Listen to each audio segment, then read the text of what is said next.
देखिए ऋतिक राज आ रहा है, देखिए दोस्तों ऋतिक राज वो बोल जाता है, जा जा जल्दी जा। हाँ भौजी के मार के भौजी के मार के मार के मार के चलिए आ रहे बुद्धू राज, हट जाइए। है बुद्धू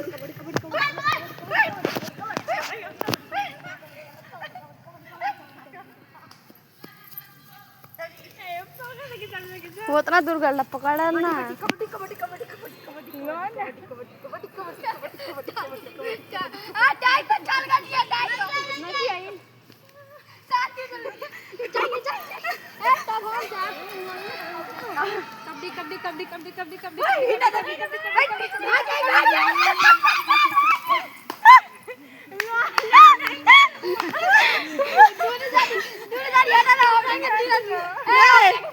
होय कुछ बड़ी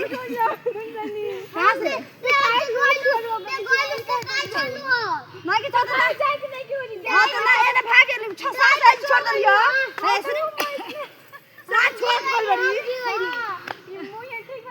ना भाई ना साथ छोड़ दे भाई ओ जी के तुर लियो हां जाई गलती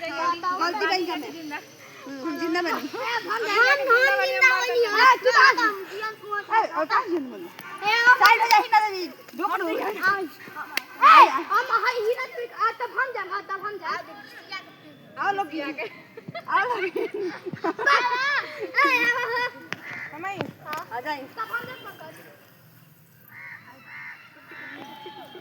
ए बन ज्यादा देर मत उतना देर तक